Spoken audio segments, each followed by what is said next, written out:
आज हम भारतीय गणितज्ञ श्रीनिवास रामानुजन जी के बारे में जानेंगे। संक्षिप्त बात में थोड़ी सी जानकारी लेने की कोशिश करते हैं। तो श्रीनिवास रामानुजन कौन थे? सामान्य रूप से ये हमारे यहाँ भारत के गणितज्ञ थे जो कि तमिलनाडु प्रांत के थे। ठीक है, और तो उनके बारे में थोड़ा समझते हैं कि श्रीनिवास रामानुजन का जन्म 22 दिसंबर 1887 को तमिलनाडु प्रांत के कुंभकोणम के पास एक छोटे से गांव इरोद में हुआ था। मतलब तमिलनाडु के जो वर्तमान का तमिलनाडु है उसके पास एक गांव है, जगह है कुंभकोणम, वहां पर एक गांव है इरोद। ठीक है, वहां पर पैदा हुए थे। कब? 22 दिसंबर 1887 को। ये 22 दिसंबर 1887 को पैदा हुए थे। अब क्या था इनके अंदर विशेष कि श्री रामानुजन विलक्षण बुद्धि के धनी थे। विलक्षण बुद्धि मतलब दिमाग के बहुत तेज थे, और 10वीं में पढ़ते समय ही उन्होंने बीए की त्रिकोणमिति का अभ्यास पूरा कर लिया था। अब बीए का या आजकल बीएससी कहलाता, उस समय बीए ही कहलाता था। ठीक है, तो उस समय जो ट्रिग्नोमेट्री चलती थी उन्होंने पूरा का पूरा उसको क्लियर कर दिया था। मतलब इतना पूरा अभ्यास कर लिया था। जो कब? 10वीं जब पढ़ते थे तभी, और बीए की किताब को उन्होंने अध्ययन कर लिया था। फिर क्या हुआ कि श्रीनिवास रामानुजन का मुख्य कार्य संख्याओं की प्रकृति एवं संख्या सिद्धांत से संबंधित है। मतलब उन्होंने नंबर सिस्टम पर ज्यादा ध्यान दिया। कैसा? संख्याओं की प्रकृति क्या होती है, संख्याओं की प्रकृति, और संख्या सिद्धांत क्या होती है, इस पर काम किया था उन्होंने सबसे ज्यादा। जैसे 1729 एक ऐसी सबसे छोटी संख्या है जिसे दो प्राकृत संख्याओं के घनों के योग के रूप में व्यक्त किया जा सकता है, और यह संख्या रामानुजन संख्या कहलाती है। दरअसल इसके बारे में एक घटना हुई थी। घटना कुछ ऐसी हुई थी कि श्रीनिवास रामानुजन अपने घर में बैठे थे, तभी एक प्रसिद्ध गणितज्ञ हार्डी साहब आए और उनसे मिलने के लिए। तो वो दोनों बैठे अपने वहाँ बरामदे में चाय पी रहे थे अचानक। ठीक है, तो अचानक तो कुछ समय में ही उनके सामने एक से एक स्कूटर वाला आया और उनके घर के सामने वो स्कूटर पार्क कर दिया।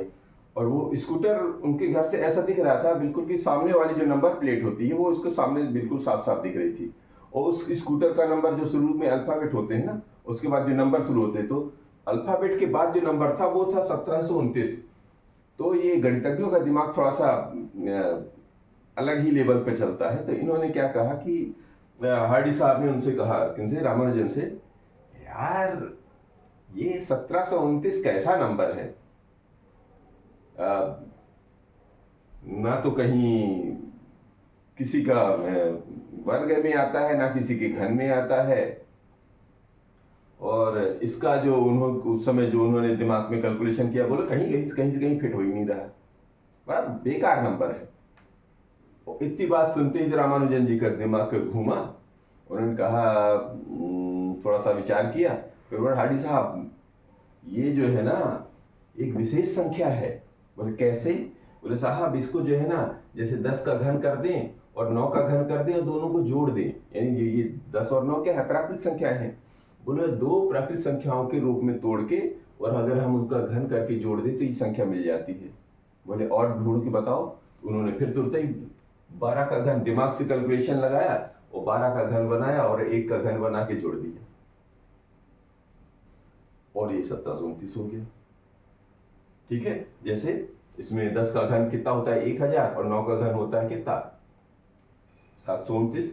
दोनों को जोड़ दिया 1729, और 12 का घन कितना हो जाएगा? 1728, और 1 का घन 1 ही होता है, तो ये बन जाता है।